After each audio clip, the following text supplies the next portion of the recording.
교회의 오랜 역사 속에는 어두운 밤바다를 비추는 등대처럼 시대를 초월하여 우리 영혼의 길을 밝히는 위대한 인물들이 있습니다. 오늘 우리는 그들 중에서도 가장 찬란하게 빛나는 별, 교회 박사라 불리는 한 위대한 성인의 삶 속으로 깊이 들어가 보려 합니다. 그의 이름은 히포의 성 아우구스티노입니다. 그의 삶과 사상은 오늘날까지도 수많은 이들에게 깊은 울림과 영감을 주고 있습니다. 이 심오한 이야기를 시작하기에 앞서 잠시 주님께 마음을 모읍니다. 만약 이 이야기가 여러분의 마음에 작은 은총의 불씨를 지핀다면 그 은총을 구독과 공유를 통해 주변의 다른 이들에게도 나누어 주시길 청합니다. 여러분의 작은 손길이 이 채널을 통해 더 많은 영혼들에게 하느님의 사랑이 전해지는 통로가 될 것입니다. 이 영상을 듣는 모든 분들께 주님의 평화가 함께하기를 기도합니다. 이제 시간의 강을 거슬러 올라가 보겠습니다. 아우구스티노는 서기 354년 11월 13일 현재의 알제리에 해당하는 북아프리카의 작은 도시 타가스테에서 태어났습니다.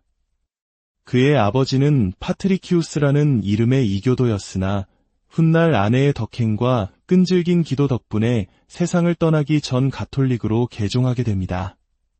바로 이 아내가 아들 아우구스티노의 회심을 위해 평생을 눈물로 기도했던 위대한 어머니 성녀 모니카입니다. 우리 한국인들에게 어머니의 헌신적인 사랑과 기도는 너무나도 익숙하고 가슴 찡한 모습이지요.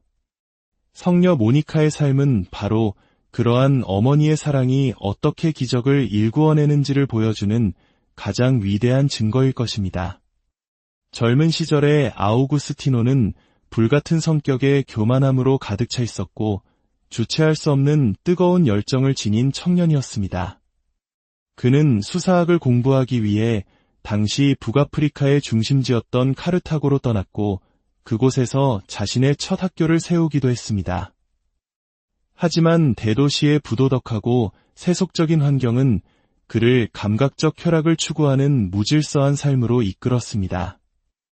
그는 그곳에서 한 여인과 10년 넘게 동거하며 아데오다투스라는 아들까지 낳았습니다. 그의 영혼은 끊임없이 진리를 갈망했지만 그릇된 곳에서 답을 찾으려 했습니다. 372년 그는 성경을 피상적으로 읽은 후 가톨릭 신앙의 회의를 느끼고 당시 로마 제국 전역에 널리 퍼져 있던 페르시아의 이원론 철학, 마니교에 빠져들게 됩니다. 마니교는 세상을 선과 악, 빛과 어둠의 투쟁으로 보는 사상이었지만 아우구스티노는 이내 그 교리의 비논리성과 모순을 깨닫고 깊은 환멸에 빠지게 됩니다. 진리에 대한 갈증은 그를 로마로 이끌었습니다. 그는 로마에서도 수사학 학교를 열었지만 마니교의 그림자에서 완전히 벗어나지는 못했습니다. 그러던 384년 그의 인생을 송두리째 바꿀 운명적인 초대가 찾아옵니다. 바로 밀라노의 주교직을 맡아달라는 요청이었습니다. 그리고 그곳에서 그는 당대 최고의 지성이자 설교가였던 성 암브로시오 주교를 만나게 됩니다. 암브로시오 주교의 강론은 단순한 말이 아니었습니다. 그것은 살아있는 하느님의 말씀이었고 아우구스티노의 메말은 영혼에 내리는 단비와도 같았습니다. 그의 설교는 아우구스티노의 지성을 깨우고 얼어붙었던 마음에 뜨거운 불을 지폈습니다. 그는 점차 가톨릭 신앙의 깊이와 아름다움에 매료되기 시작했습니다. 어느 날 아우구스티노는 자신의 죄와 방황으로 인해 깊은 고뇌에 빠져 정원에서 눈물을 흘리고 있었습니다.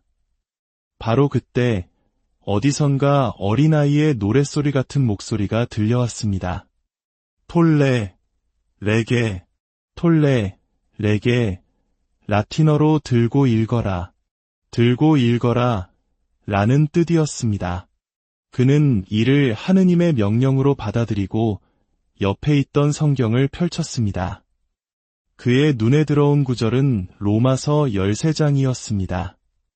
흥청망청 먹고 마시는 술잔치와 음탕하고 방탕한 생활에 빠지지 말고 다투거나 시기하지 마십시오. 그 대신에 주 예수 그리스도의 옷을 입으십시오. 이 말씀은 그의 심장을 꿰뚫는 빛의 검과도 같았습니다.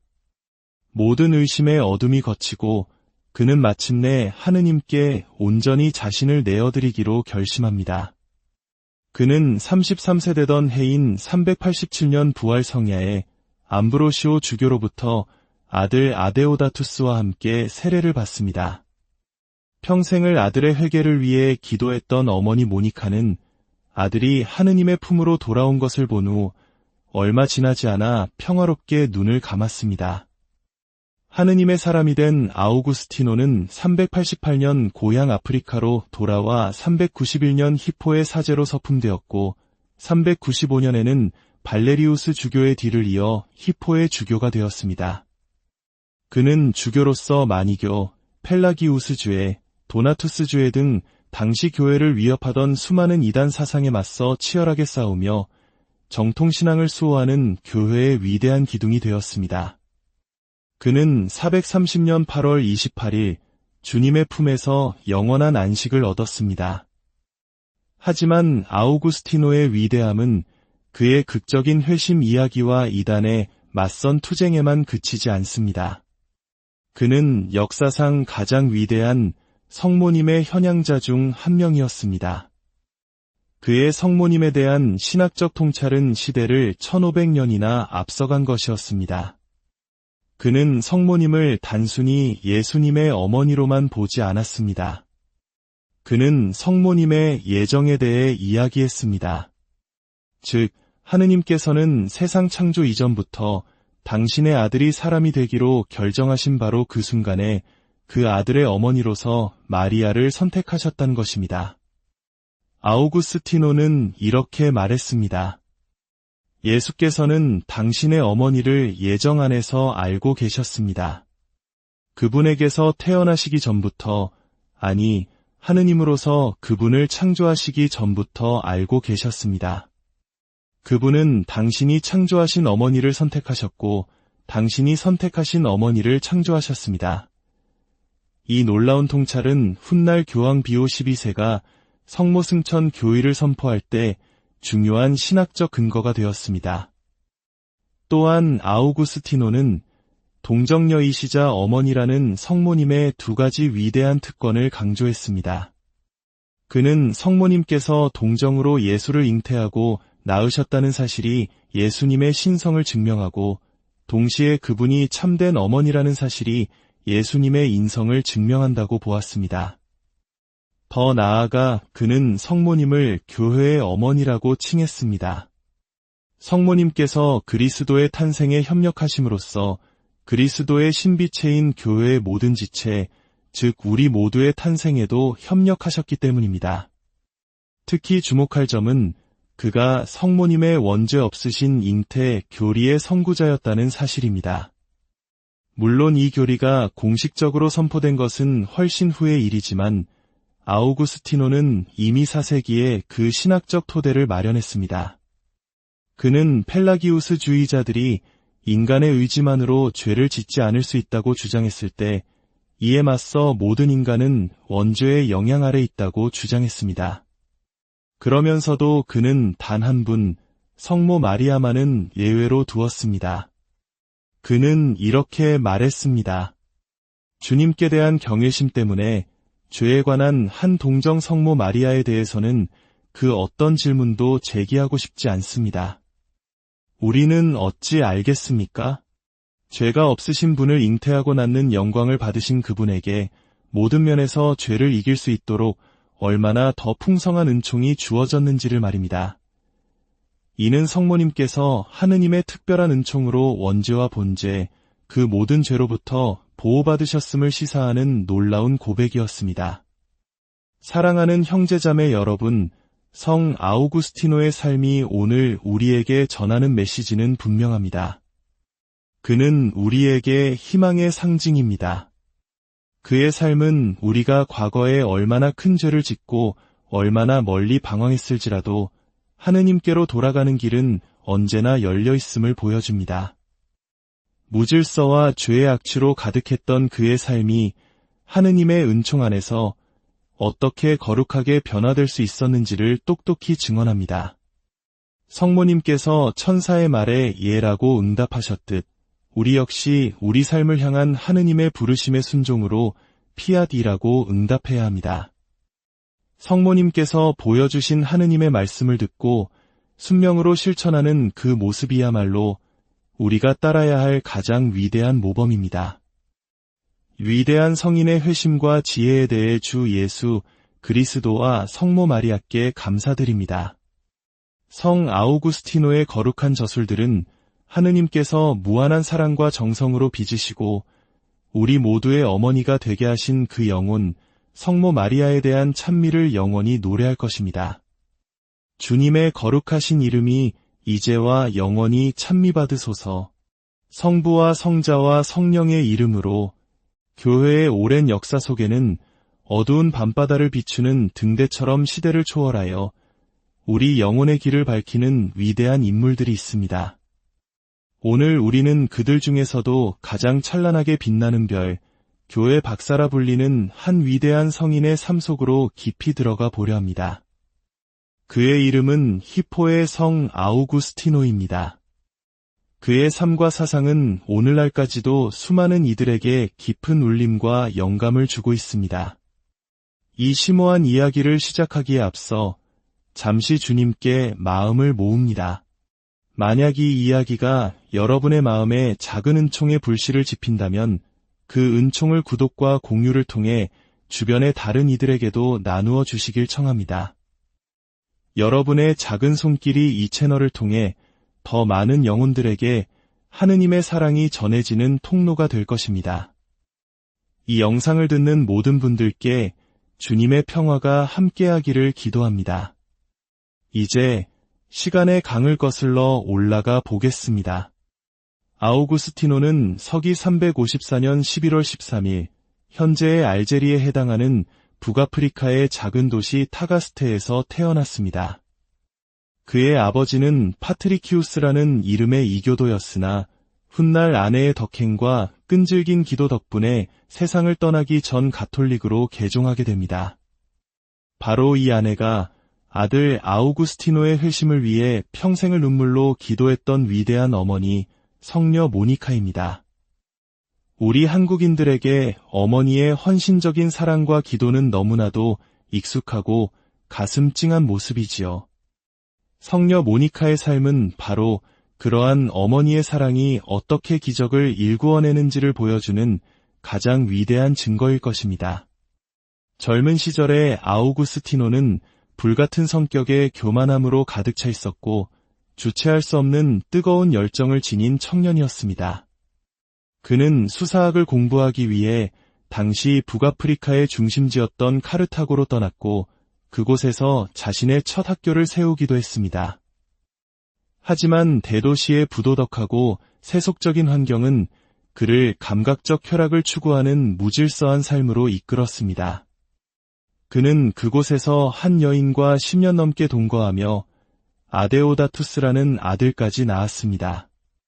그의 영혼은 끊임없이 진리를 갈망했지만 그릇된 곳에서 답을 찾으려 했습니다. 372년 그는 성경을 피상적으로 읽은 후 가톨릭 신앙의 회의를 느끼고 당시 로마 제국 전역에 널리 퍼져 있던 페르시아의 이원론 철학, 마니교에 빠져들게 됩니다. 마니교는 세상을 선과 악, 빛과 어둠의 투쟁으로 보는 사상이었지만 아우구스티노는 이내 그 교리의 비논리성과 모순을 깨닫고 깊은 환멸에 빠지게 됩니다. 진리에 대한 갈증은 그를 로마로 이끌었습니다. 그는 로마에서도 수사학 학교를 열었지만 마니교의 그림자에서 완전히 벗어나지는 못했습니다. 그러던 384년 그의 인생을 송두리째 바꿀 운명적인 초대가 찾아옵니다. 바로 밀라노의 주교직을 맡아달라는 요청이었습니다. 그리고 그곳에서 그는 당대 최고의 지성이자 설교가였던 성 암브로시오 주교를 만나게 됩니다. 암브로시오 주교의 강론은 단순한 말이 아니었습니다. 그것은 살아있는 하느님의 말씀이었고 아우구스티노의 메말은 영혼에 내리는 단비와도 같았습니다. 그의 설교는 아우구스티노의 지성을 깨우고 얼어붙었던 마음에 뜨거운 불을 지폈습니다. 그는 점차 가톨릭 신앙의 깊이와 아름다움에 매료되기 시작했습니다. 어느 날 아우구스티노는 자신의 죄와 방황으로 인해 깊은 고뇌에 빠져 정원에서 눈물을 흘리고 있었습니다. 바로 그때 어디선가 어린아이의 노랫소리 같은 목소리가 들려왔습니다. 톨레, 레게, 톨레, 레게, 라틴어로 들고 읽어라, 들고 읽어라 라는 뜻이었습니다. 그는 이를 하느님의 명령으로 받아들이고 옆에 있던 성경을 펼쳤습니다. 그의 눈에 들어온 구절은 로마서 13장이었습니다. 흥청망청 먹고 마시는 술잔치와 음탕하고 방탕한 생활에 빠지지 말고 다투거나 시기하지 마십시오. 그 대신에 주 예수 그리스도의 옷을 입으십시오. 이 말씀은 그의 심장을 꿰뚫는 빛의 검과도 같았습니다. 모든 의심의 어둠이 걷히고 그는 마침내 하느님께 온전히 자신을 내어드리기로 결심합니다. 그는 33세 되던 해인 387년 부활 성야에 암브로시오 주교로부터 아들 아데오다투스와 함께 세례를 받습니다. 평생을 아들의 회개를 위해 기도했던 어머니 모니카는 아들이 하느님의 품으로 돌아온 것을 본 후 얼마 지나지 않아 평화롭게 눈을 감았습니다. 하느님의 사람이 된 아우구스티노는 388년 고향 아프리카로 돌아와 391년 히포의 사제로 서품되었고 395년에는 발레리우스 주교의 뒤를 이어 히포의 주교가 되었습니다. 그는 주교로서 마니교, 펠라기우스주의, 도나투스주의 등 당시 교회를 위협하던 수많은 이단 사상에 맞서 치열하게 싸우며 정통신앙을 수호하는 교회의 위대한 기둥이 되었습니다. 그는 430년 8월 28일 주님의 품에서 영원한 안식을 얻었습니다. 하지만 아우구스티노의 위대함은 그의 극적인 회심 이야기와 이단의 맞선 투쟁에만 그치지 않습니다. 그는 역사상 가장 위대한 성모님의 현양자 중 한 명이었습니다. 그의 성모님에 대한 신학적 통찰은 시대를 1500년이나 앞서간 것이었습니다. 그는 성모님을 단순히 예수님의 어머니로만 보지 않았습니다. 그는 성모님의 예정에 대해 이야기했습니다. 즉, 하느님께서는 세상 창조 이전부터 당신의 아들이 사람이 되기로 결정하신 바로 그 순간에 그 아들의 어머니로서 마리아를 선택하셨다는 것입니다. 아우구스티노는 이렇게 말했습니다. 예수께서는 당신의 어머니를 예정 안에서 알고 계셨습니다. 그분에게서 태어나시기 전부터, 아니, 하느님으로서 그분을 창조하시기 전부터 알고 계셨습니다. 그분은 당신이 창조하신 어머니를 선택하셨고, 당신이 선택하신 어머니를 창조하셨습니다. 이 놀라운 통찰은 훗날 교황 비오 12세가 성모승천 교의를 선포할 때 중요한 신학적 근거가 되었습니다. 또한 아우구스티노는 동정녀이시자 어머니라는 성모님의 두 가지 위대한 특권을 강조했습니다. 그는 성모님께서 동정으로 예수를 잉태하고 낳으셨다는 사실이 예수님의 신성을 증명하고 동시에 그분이 참된 어머니라는 사실이 예수님의 인성을 증명한다고 보았습니다. 더 나아가 그는 성모님을 교회의 어머니라고 칭했습니다. 성모님께서 그리스도의 탄생에 협력하심으로써 그리스도의 신비체인 교회의 모든 지체, 즉 우리 모두의 탄생에도 협력하셨기 때문입니다. 특히 주목할 점은 그가 성모님의 원죄 없으신 잉태 교리의 선구자였다는 사실입니다. 물론 이 교리가 공식적으로 선포된 것은 훨씬 후의 일이지만 아우구스티노는 이미 4세기에 그 신학적 토대를 마련했습니다. 그는 펠라기우스주의자들이 인간의 의지만으로 죄를 짓지 않을 수 있다고 주장했을 때 이에 맞서 모든 인간은 원죄의 영향 아래 있다고 주장했습니다. 그러면서도 그는 단 한 분, 성모 마리아만은 예외로 두었습니다. 그는 이렇게 말했습니다. 주님께 대한 경외심 때문에 죄에 관한 한 동정 성모 마리아에 대해서는 그 어떤 질문도 제기하고 싶지 않습니다. 우리는 어찌 알겠습니까? 죄가 없으신 분을 잉태하고 낳는 영광을 받으신 그분에게 모든 면에서 죄를 이길 수 있도록 얼마나 더 풍성한 은총이 주어졌는지를 말입니다. 이는 성모님께서 하느님의 특별한 은총으로 원죄와 본죄, 그 모든 죄로부터 보호받으셨음을 시사하는 놀라운 고백이었습니다. 사랑하는 형제자매 여러분, 성 아우구스티노의 삶이 오늘 우리에게 전하는 메시지는 분명합니다. 그는 우리에게 희망의 상징입니다. 그의 삶은 우리가 과거에 얼마나 큰 죄를 짓고 얼마나 멀리 방황했을지라도 하느님께로 돌아가는 길은 언제나 열려 있음을 보여줍니다. 무질서와 죄의 악취로 가득했던 그의 삶이 하느님의 은총 안에서 어떻게 거룩하게 변화될 수 있었는지를 똑똑히 증언합니다. 성모님께서 천사의 말에 예라고 응답하셨듯 우리 역시 우리 삶을 향한 하느님의 부르심의 순종으로 피앗이라고 응답해야 합니다. 성모님께서 보여주신 하느님의 말씀을 듣고 순명으로 실천하는 그 모습이야말로 우리가 따라야 할 가장 위대한 모범입니다. 위대한 성인의 회심과 지혜에 대해 주 예수 그리스도와 성모 마리아께 감사드립니다. 성 아우구스티노의 거룩한 저술들은 하느님께서 무한한 사랑과 정성으로 빚으시고 우리 모두의 어머니가 되게 하신 그 영혼, 성모 마리아에 대한 찬미를 영원히 노래할 것입니다. 주님의 거룩하신 이름이 이제와 영원히 찬미받으소서. 성부와 성자와 성령의 이름으로. 교회의 오랜 역사 속에는 어두운 밤바다를 비추는 등대처럼 시대를 초월하여 우리 영혼의 길을 밝히는 위대한 인물들이 있습니다. 오늘 우리는 그들 중에서도 가장 찬란하게 빛나는 별, 교회 박사라 불리는 한 위대한 성인의 삶 속으로 깊이 들어가 보려 합니다. 그의 이름은 히포의 성 아우구스티노입니다. 그의 삶과 사상은 오늘날까지도 수많은 이들에게 깊은 울림과 영감을 주고 있습니다. 이 심오한 이야기를 시작하기에 앞서 잠시 주님께 마음을 모읍니다.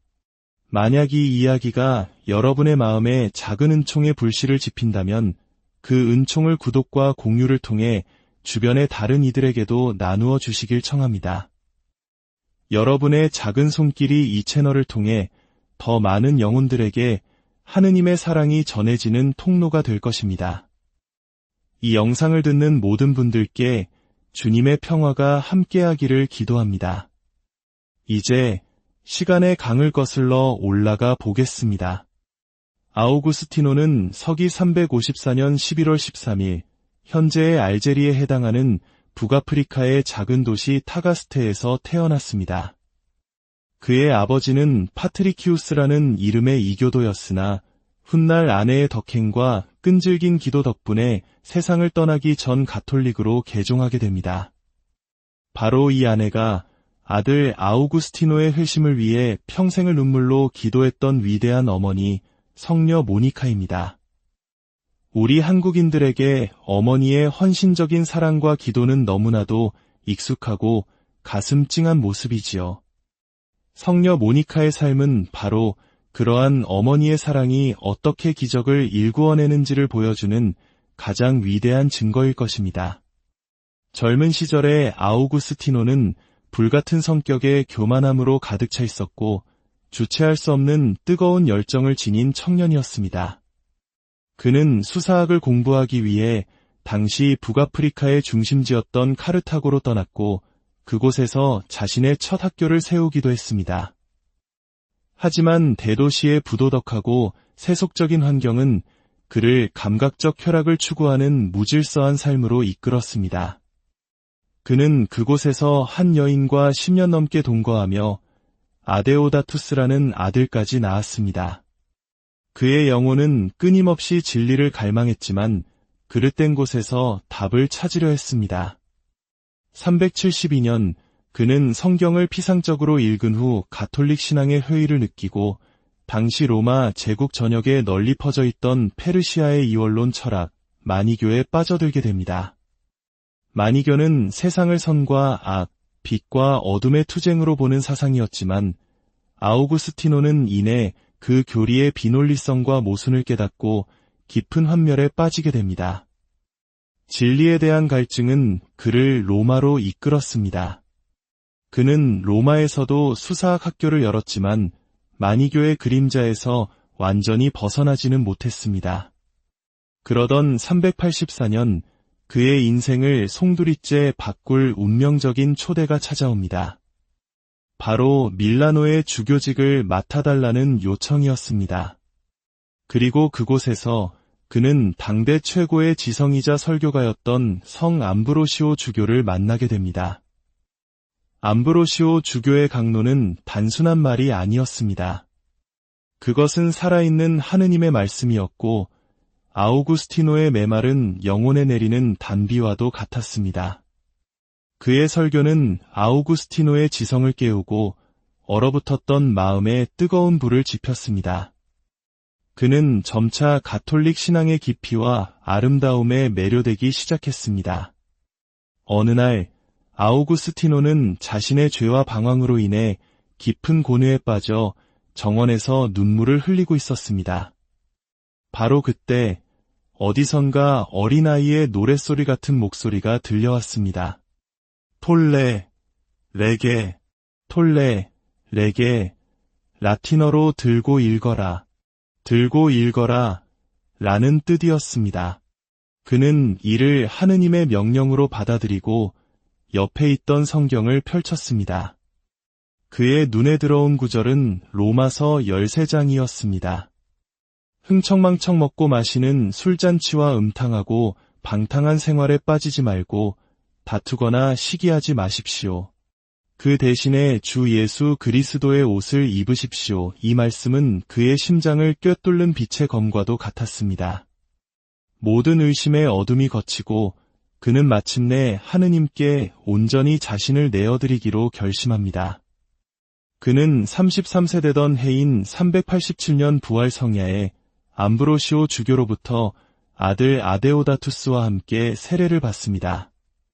평생을 아들의 회개를 위해 기도했던 어머니 모니카는 아들이 하느님의 품으로 돌아온 것을 본 후 얼마 지나지 않아 평화롭게 눈을 감았습니다.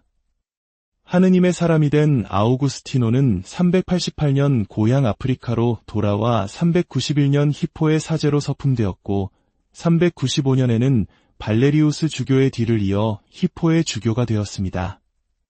그는 주교로서 마니교, 펠라기우스주의, 도나투스주의 등 당시 교회를 위협하던 수많은 이단 사상에 맞서 치열하게 싸우며 정통신앙을 수호하는 교회의 위대한 기둥이 되었습니다. 그는 430년 8월 28일 주님의 품에서 영원한 안식을 얻었습니다. 하지만 아우구스티노의 위대함은 그의 극적인 회심 이야기와 이단의 맞선 투쟁에만 그치지 않습니다. 그는 역사상 가장 위대한 성모님의 현양자 중 한 명이었습니다. 그의 성모님에 대한 신학적 통찰은 시대를 1500년이나 앞서간 것이었습니다. 그는 성모님을 단순히 예수님의 어머니로만 보지 않았습니다. 그는 성모님의 예정에 대해 이야기했습니다. 즉, 하느님께서는 세상 창조 이전부터 당신의 아들이 사람이 되기로 결정하신 바로 그 순간에 그 아들의 어머니로서 마리아를 선택하셨다는 것입니다. 아우구스티노는 이렇게 말했습니다. 예수께서는 당신의 어머니를 예정 안에서 알고 계셨습니다. 그분에게서 태어나시기 전부터, 아니, 하느님으로서 그분을 창조하시기 전부터 알고 계셨습니다. 그분은 당신이 창조하신 어머니를 선택하셨고, 당신이 선택하신 어머니를 창조하셨습니다. 이 놀라운 통찰은 훗날 교황 비오 12세가 성모 승천 교의를 선포할 때 중요한 신학적 근거가 되었습니다. 또한 아우구스티노는 동정녀이시자 어머니라는 성모님의 두 가지 위대한 특권을 강조했습니다. 그는 성모님께서 동정으로 예수를 잉태하고 낳으셨다는 사실이 예수님의 신성을 증명하고 동시에 그분이 참된 어머니라는 사실이 예수님의 인성을 증명한다고 보았습니다. 더 나아가 그는 성모님을 교회의 어머니라고 칭했습니다. 성모님께서 그리스도의 탄생에 협력하심으로써 그리스도의 신비체인 교회의 모든 지체, 즉 우리 모두의 탄생에도 협력하셨기 때문입니다. 특히 주목할 점은 그가 성모님의 원죄 없으신 잉태 교리의 선구자였다는 사실입니다. 물론 이 교리가 공식적으로 선포된 것은 훨씬 후의 일이지만 아우구스티노는 이미 4세기에 그 신학적 토대를 마련했습니다. 그는 펠라기우스주의자들이 인간의 의지만으로 죄를 짓지 않을 수 있다고 주장했을 때 이에 맞서 모든 인간은 원죄의 영향 아래 있다고 주장했습니다. 그러면서도 그는 단 한 분, 성모 마리아만은 예외로 두었습니다. 그는 이렇게 말했습니다. 주님께 대한 경외심 때문에 죄에 관한 한 동정 성모 마리아에 대해서는 그 어떤 질문도 제기하고 싶지 않습니다. 우리는 어찌 알겠습니까? 죄가 없으신 분을 잉태하고 낳는 영광을 받으신 그분에게 모든 면에서 죄를 이길 수 있도록 얼마나 더 풍성한 은총이 주어졌는지를 말입니다. 이는 성모님께서 하느님의 특별한 은총으로 원죄와 본죄, 그 모든 죄로부터 보호받으셨음을 시사하는 놀라운 고백이었습니다. 사랑하는 형제자매 여러분, 성 아우구스티노의 삶이 오늘 우리에게 전하는 메시지는 분명합니다. 그는 우리에게 희망의 상징입니다. 그의 삶은 우리가 과거에 얼마나 큰 죄를 짓고 얼마나 멀리 방황했을지라도 하느님께로 돌아가는 길은 언제나 열려 있음을 보여줍니다. 무질서와 죄의 악취로 가득했던 그의 삶이 하느님의 은총 안에서 어떻게 거룩하게 변화될 수 있었는지를 똑똑히 증언합니다. 성모님께서 천사의 말에 예라고 응답하셨듯 우리 역시 우리 삶을 향한 하느님의 부르심의 순종으로 피아디라고 응답해야 합니다. 성모님께서 보여주신 하느님의 말씀을 듣고 순명으로 실천하는 그 모습이야말로 우리가 따라야 할 가장 위대한 모범입니다. 위대한 성인의 회심과 지혜에 대해 주 예수 그리스도와 성모 마리아께 감사드립니다. 성 아우구스티노의 거룩한 저술들은 하느님께서 무한한 사랑과 정성으로 빚으시고 우리 모두의 어머니가 되게 하신 그 영혼, 성모 마리아에 대한 찬미를 영원히 노래할 것입니다. 주님의 거룩하신 이름이 이제와 영원히 찬미받으소서. 성부와 성자와 성령의 이름으로. 교회의 오랜 역사 속에는 어두운 밤바다를 비추는 등대처럼 시대를 초월하여 우리 영혼의 길을 밝히는 위대한 인물들이 있습니다. 오늘 우리는 그들 중에서도 가장 찬란하게 빛나는 별, 교회 박사라 불리는 한 위대한 성인의 삶 속으로 깊이 들어가 보려 합니다. 그의 이름은 히포의 성 아우구스티노입니다. 그의 삶과 사상은 오늘날까지도 수많은 이들에게 깊은 울림과 영감을 주고 있습니다. 이 심오한 이야기를 시작하기에 앞서 잠시 주님께 마음을 모읍니다. 만약 이 이야기가 여러분의 마음에 작은 은총의 불씨를 지핀다면 그 은총을 구독과 공유를 통해 주변의 다른 이들에게도 나누어 주시길 청합니다. 여러분의 작은 손길이 이 채널을 통해 더 많은 영혼들에게 하느님의 사랑이 전해지는 통로가 될 것입니다. 이 영상을 듣는 모든 분들께 주님의 평화가 함께하기를 기도합니다. 이제 시간의 강을 거슬러 올라가 보겠습니다. 아우구스티노는 서기 354년 11월 13일 현재의 알제리에 해당하는 북아프리카의 작은 도시 타가스테에서 태어났습니다. 그의 아버지는 파트리키우스라는 이름의 이교도였으나 훗날 아내의 덕행과 끈질긴 기도 덕분에 세상을 떠나기 전 가톨릭으로 개종하게 됩니다. 바로 이 아내가 아들 아우구스티노의 회심을 위해 평생을 눈물로 기도했던 위대한 어머니 성녀 모니카입니다. 우리 한국인들에게 어머니의 헌신적인 사랑과 기도는 너무나도 익숙하고 가슴 찡한 모습이지요. 성녀 모니카의 삶은 바로 그러한 어머니의 사랑이 어떻게 기적을 일구어내는지를 보여주는 가장 위대한 증거일 것입니다. 젊은 시절에 아우구스티노는 불같은 성격에 교만함으로 가득 차 있었고 주체할 수 없는 뜨거운 열정을 지닌 청년이었습니다. 그는 수사학을 공부하기 위해 당시 북아프리카의 중심지였던 카르타고로 떠났고 그곳에서 자신의 첫 학교를 세우기도 했습니다. 하지만 대도시의 부도덕하고 세속적인 환경은 그를 감각적 쾌락을 추구하는 무질서한 삶으로 이끌었습니다. 그는 그곳에서 한 여인과 10년 넘게 동거하며 아데오다투스라는 아들까지 낳았습니다. 그의 영혼은 끊임없이 진리를 갈망했지만 그릇된 곳에서 답을 찾으려 했습니다.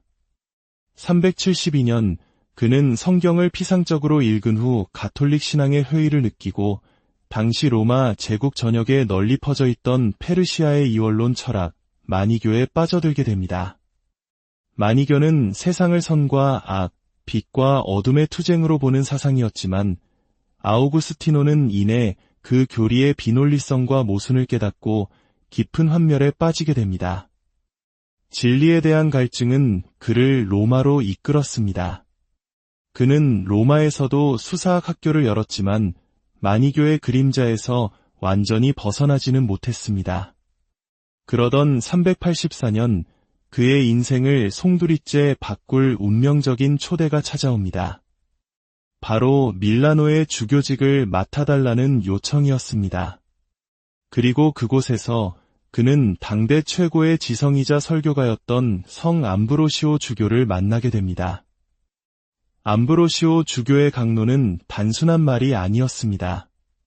그것은 살아있는 하느님의 말씀이었고 아우구스티노의 메말은 영혼에 내리는 단비와도 같았습니다. 그의 설교는 아우구스티노의 지성을 깨우고 얼어붙었던 마음에 뜨거운 불을 지폈습니다. 그는 점차 가톨릭 신앙의 깊이와 아름다움에 매료되기 시작했습니다. 어느 날 아우구스티노는 자신의 죄와 방황으로 인해 깊은 고뇌에 빠져 정원에서 눈물을 흘리고 있었습니다. 바로 그때 어디선가 어린아이의 노랫소리 같은 목소리가 들려왔습니다. 톨레, 레게, 톨레, 레게, 라틴어로 들고 읽어라, 들고 읽어라 라는 뜻이었습니다. 그는 이를 하느님의 명령으로 받아들이고 옆에 있던 성경을 펼쳤습니다. 그의 눈에 들어온 구절은 로마서 13장이었습니다. 흥청망청 먹고 마시는 술잔치와 음탕하고 방탕한 생활에 빠지지 말고 다투거나 시기하지 마십시오. 그 대신에 주 예수 그리스도의 옷을 입으십시오. 이 말씀은 그의 심장을 꿰뚫는 빛의 검과도 같았습니다. 모든 의심의 어둠이 걷히고 그는 마침내 하느님께 온전히 자신을 내어드리기로 결심합니다. 그는 33세 되던 해인 387년 부활 성야에 암브로시오 주교로부터 아들 아데오다투스와 함께 세례를 받습니다. 평생을 아들의 회개를 위해 기도했던 어머니 모니카는 아들이 하느님의 품으로 돌아온 것을 본 후 얼마 지나지 않아 평화롭게 눈을 감았습니다. 하느님의 사람이 된 아우구스티노는 388년 고향 아프리카로 돌아와 391년 히포의 사제로 서품되었고 395년에는 발레리우스 주교의 뒤를 이어 히포의 주교가 되었습니다. 그는 주교로서 마니교, 펠라기우스주의, 도나투스주의 등 당시 교회를 위협하던 수많은 이단 사상에 맞서 치열하게 싸우며 정통신앙을 수호하는 교회의 위대한 기둥이 되었습니다. 그는 430년 8월 28일 주님의 품에서 영원한 안식을 얻었습니다. 하지만 아우구스티노의 위대함은 그의 극적인 회심 이야기와 이단의 맞선 투쟁에만 그치지 않습니다. 그는 역사상 가장 위대한 성모님의 현양자 중 한 명이었습니다. 그의 성모님에 대한 신학적 통찰은 시대를 1500년이나 앞서간 것이었습니다. 그는 성모님을 단순히 예수님의 어머니로만 보지 않았습니다. 그는 성모님의 예정에 대해 이야기했습니다. 즉, 하느님께서는 세상 창조 이전부터 당신의 아들이 사람이 되기로 결정하신 바로 그 순간에 그 아들의 어머니로서 마리아를 선택하셨다는 것입니다. 아우구스티노는 이렇게 말했습니다. 예수께서는 당신의 어머니를 예정 안에서 알고 계셨습니다. 그분에게서 태어나시기 전부터, 아니, 하느님으로서 그분을 창조하시기 전부터 알고 계셨습니다. 그분은 당신이 창조하신 어머니를 선택하셨고, 당신이 선택하신 어머니를 창조하셨습니다. 이 놀라운 통찰은 훗날 교황 비오 12세가 성모 승천 교의를 선포할 때 중요한 신학적 근거가 되었습니다. 또한 아우구스티노는 동정녀이시자 어머니라는 성모님의 두 가지 위대한 특권을 강조했습니다.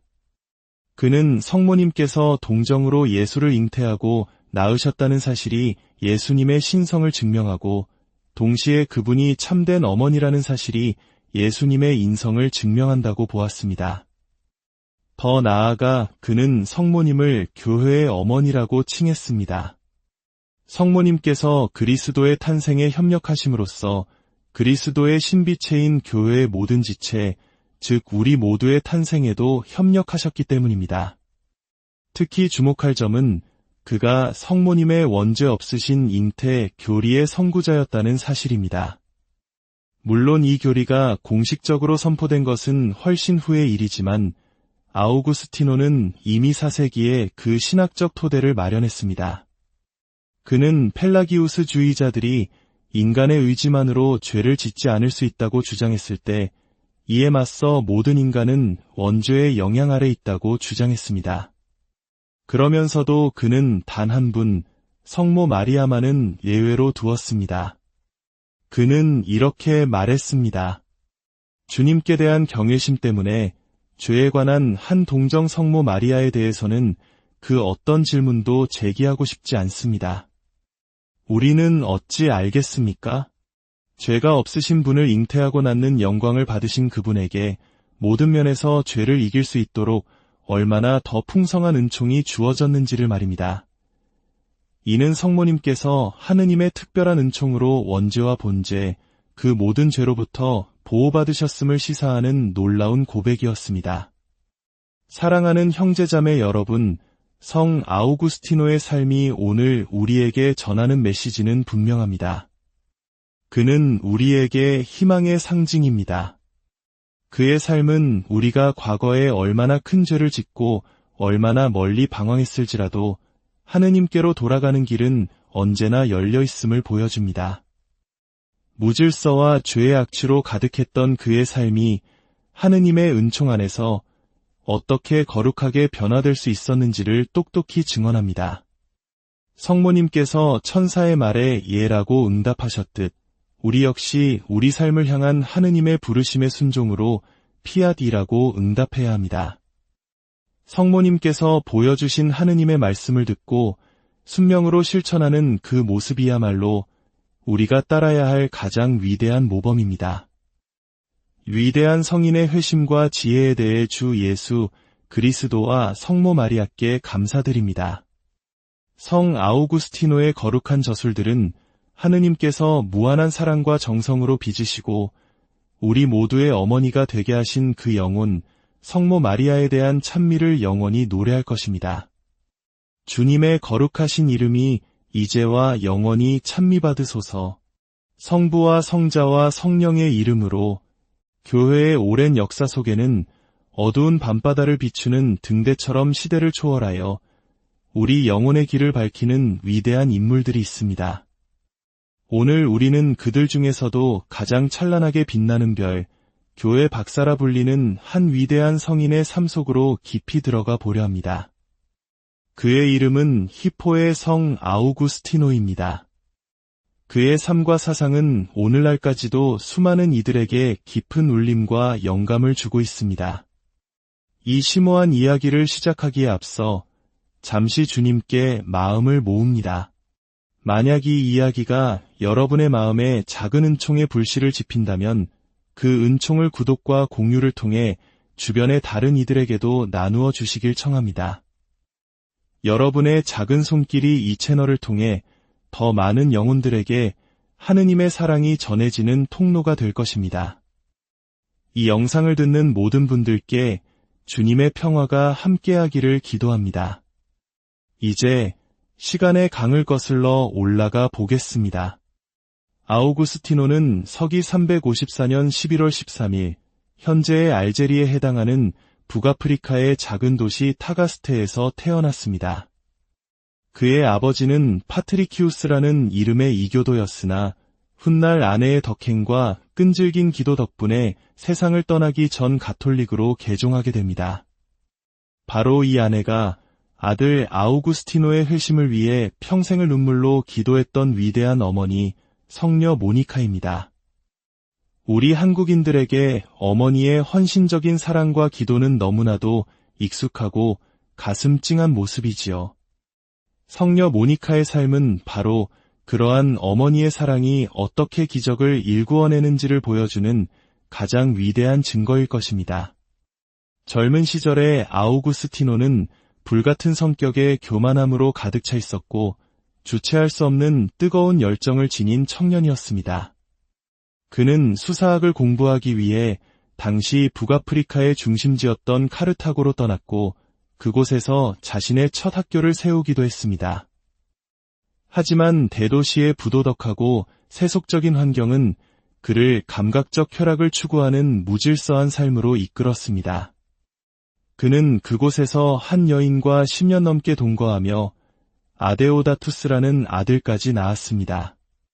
그의 영혼은 끊임없이 진리를 갈망했지만 그릇된 곳에서 답을 찾으려 했습니다.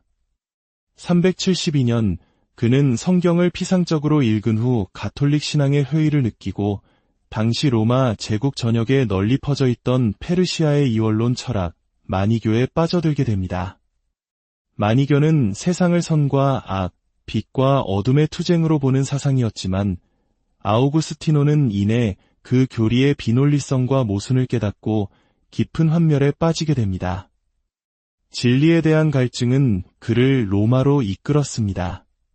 그는 로마에서도 수사학 학교를 열었지만 마니교의 그림자에서 완전히 벗어나지는 못했습니다. 그러던 384년 그의 인생을 송두리째 바꿀 운명적인 초대가 찾아옵니다. 바로 밀라노의 주교직을 맡아달라는 요청이었습니다. 그리고 그곳에서 그는 당대 최고의 지성이자 설교가였던 성 암브로시오 주교를 만나게 됩니다. 암브로시오 주교의 강론은 단순한 말이 아니었습니다. 그것은 살아있는 하느님의 말씀이었고 아우구스티노의 메마른 영혼에 내리는 단비와도 같았습니다. 그의 설교는 아우구스티노의 지성을 깨우고 얼어붙었던 마음에 뜨거운 불을 지폈습니다. 그는 점차 가톨릭 신앙의 깊이와 아름다움에 매료되기 시작했습니다.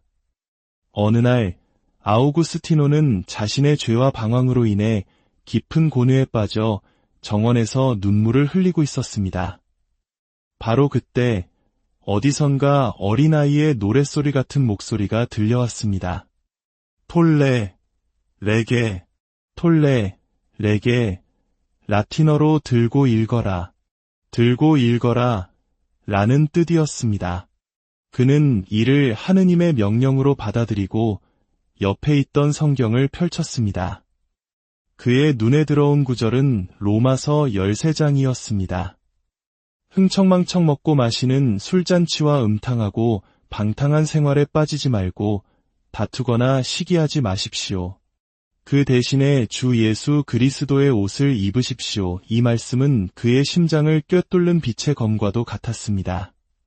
모든 의심의 어둠이 걷히고 그는 마침내 하느님께 온전히 자신을 내어드리기로 결심합니다.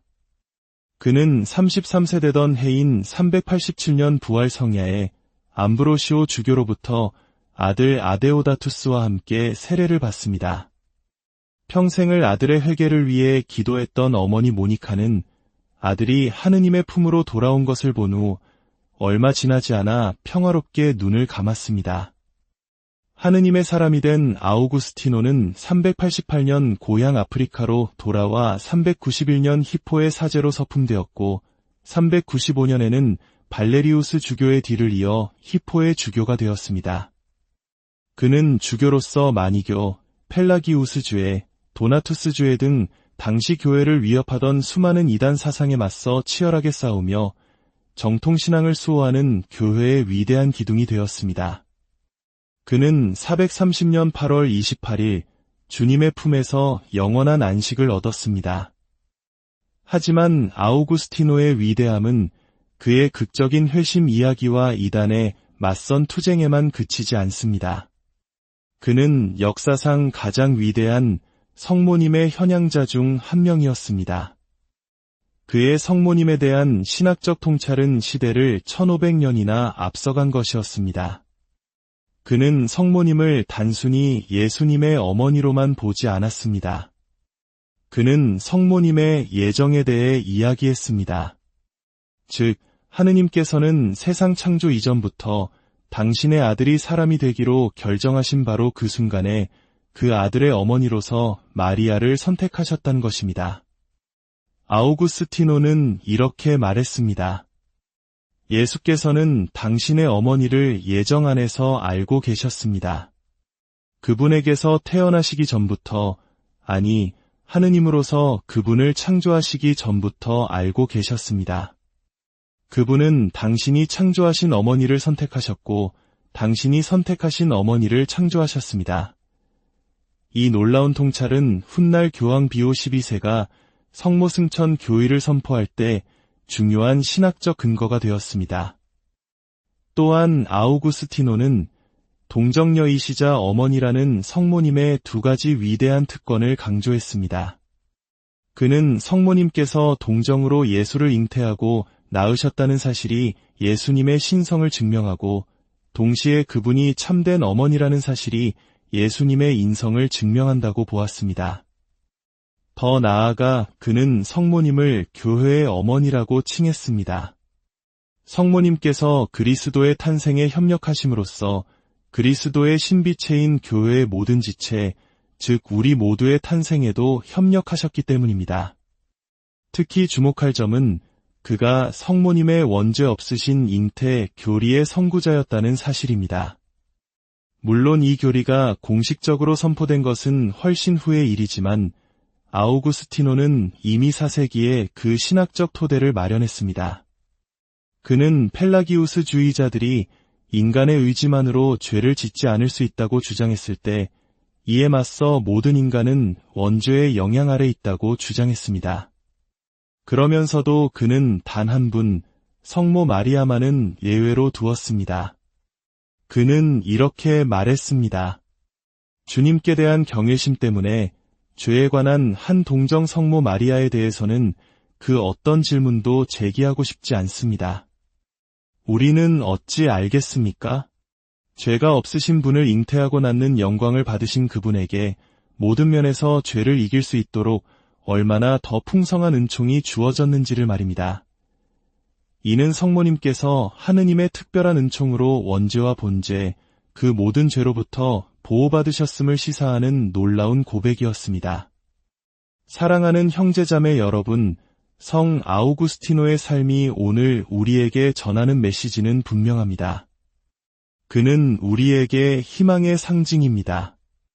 그의 삶은 우리가 과거에 얼마나 큰 죄를 짓고 얼마나 멀리 방황했을지라도 하느님께로 돌아가는 길은 언제나 열려 있음을 보여줍니다.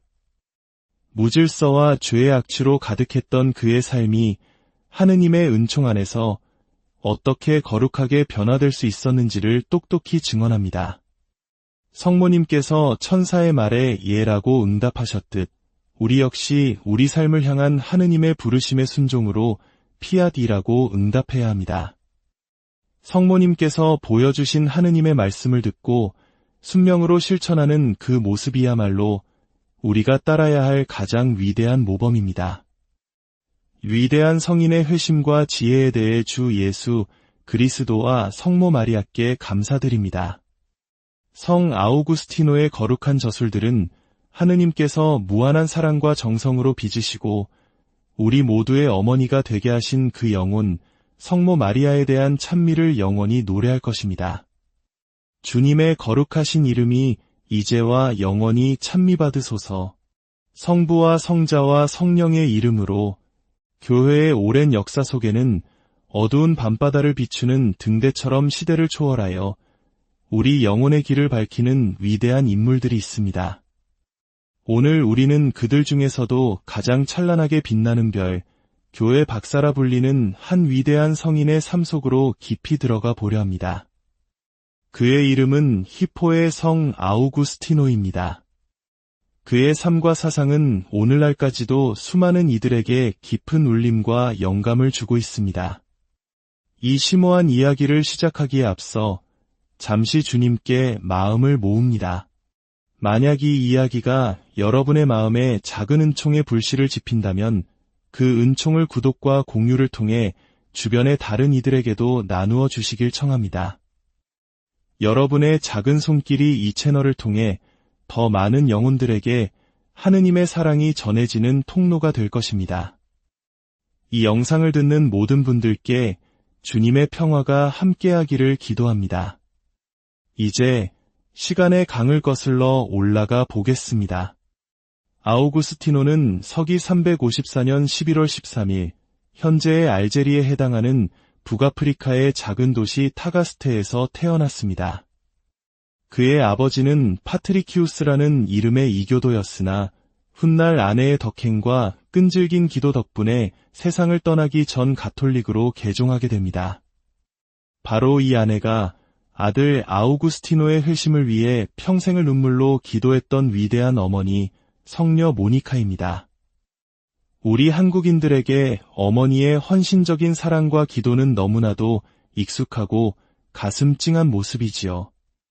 성녀 모니카의 삶은 바로 그러한 어머니의 사랑이 어떻게 기적을 일구어내는지를 보여주는 가장 위대한 증거일 것입니다. 젊은 시절의 아우구스티노는 불같은 성격에 교만함으로 가득 차 있었고 주체할 수 없는 뜨거운 열정을 지닌 청년이었습니다. 그는 수사학을 공부하기 위해 당시 북아프리카의 중심지였던 카르타고로 떠났고 그곳에서 자신의 첫 학교를 세우기도 했습니다. 하지만 대도시의 부도덕하고 세속적인 환경은 그를 감각적 쾌락을 추구하는 무질서한 삶으로 이끌었습니다. 그는 그곳에서 한 여인과 10년 넘게 동거하며 아데오다투스라는 아들까지 낳았습니다. 그의 영혼은 끊임없이 진리를 갈망했지만 그릇된 곳에서 답을 찾으려 했습니다. 372년 그는 성경을 피상적으로 읽은 후 가톨릭 신앙의 회의를 느끼고 당시 로마 제국 전역에 널리 퍼져 있던 페르시아의 이원론 철학, 마니교에 빠져들게 됩니다. 마니교는 세상을 선과 악, 빛과 어둠의 투쟁으로 보는 사상이었지만 아우구스티노는 이내 그 교리의 비논리성과 모순을 깨닫고 깊은 환멸에 빠지게 됩니다. 진리에 대한 갈증은 그를 로마로 이끌었습니다. 그는 로마에서도 수사학 학교를 열었지만 마니교의 그림자에서 완전히 벗어나지는 못했습니다. 그러던 384년 그의 인생을 송두리째 바꿀 운명적인 초대가 찾아옵니다. 바로 밀라노의 주교직을 맡아달라는 요청이었습니다. 그리고 그곳에서 그는 당대 최고의 지성이자 설교가였던 성 암브로시오 주교를 만나게 됩니다. 암브로시오 주교의 강론은 단순한 말이 아니었습니다. 그것은 살아있는 하느님의 말씀이었고 아우구스티노의 메말은 영혼에 내리는 단비와도 같았습니다. 그의 설교는 아우구스티노의 지성을 깨우고 얼어붙었던 마음에 뜨거운 불을 지폈습니다. 그는 점차 가톨릭 신앙의 깊이와 아름다움에 매료되기 시작했습니다. 어느 날 아우구스티노는 자신의 죄와 방황으로 인해 깊은 고뇌에 빠져 정원에서 눈물을 흘리고 있었습니다. 바로 그때 어디선가 어린아이의 노랫소리 같은 목소리가 들려왔습니다. 톨레, 레게, 톨레, 레게, 라틴어로 들고 읽어라, 들고 읽어라 라는 뜻이었습니다. 그는 이를 하느님의 명령으로 받아들이고 옆에 있던 성경을 펼쳤습니다. 그의 눈에 들어온 구절은 로마서 13장이었습니다. 흥청망청 먹고 마시는 술잔치와 음탕하고